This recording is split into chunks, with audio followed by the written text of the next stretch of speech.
তো দেখো কত সকাল সকাল উঠেছি, 4টের সময় উঠেছি। আজকে বাবার বাড়ি যাব বলে, তো দাদা ভাই যাচ্ছে না, ছেলে যাচ্ছে না, আমি একা যাচ্ছি। কারণ আমিও এত গরমে এখন যেতাম না।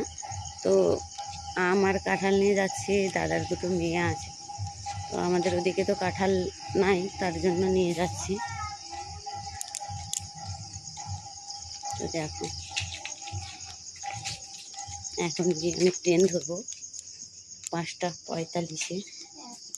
এই দেখো কাঁঠাল নিয়েছি এই বস্তার মধ্যে, আর এই যে আম নিয়েছি, কারণ অনেকটা দূরে আমার বাবার বাড়ি, সেই গঙ্গাসাগর। তো সব কিছু নিয়ে রেডি হয়ে যেতে হবে। আমি সেই রাত্রের থেকে গুছিয়েছি সব কিছু। একটা খবরের কাগজ দিল, ওর উপরে নিয়ে নিতাম, ওই যে ওর উপরে আছে। তো দেখতেই পাচ্ছ ছেলেও বাড়ি থাকছে, ওকে নিয়ে যাচ্ছি না, প্রচুর গরম। তার মধ্যে আমি থাকবো না, কোনো কিছু নিচ্ছি না।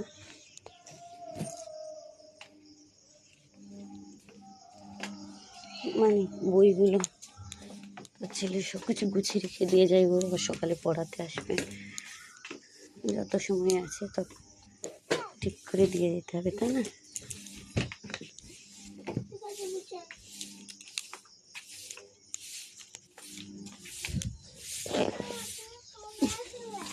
চলে আসবে বাবা।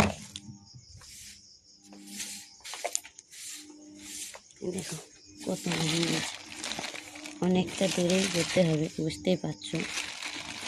তা আমগুলো ঠিক করে না নিয়ে গেলে পড়ে যাবে।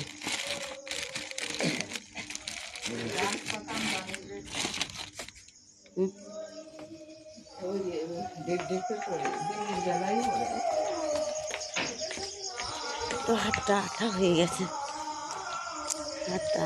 হাতটা ধুয়ে নি।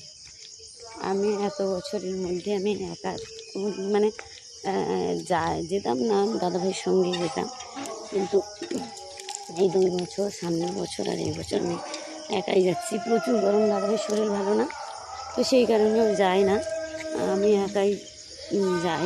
আম কাঁঠাল দিয়ে চলে আসি, থাকি না। তো ওখানে গিয়ে তোমাদের দেখাবো আমার বাবার বাড়ি জায়গা কেমন।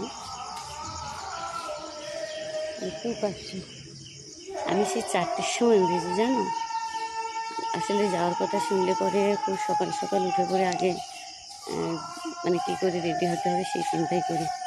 5টা প্রায় বাজতেই চললো, এখন গিয়ে ট্রেন ধরবো।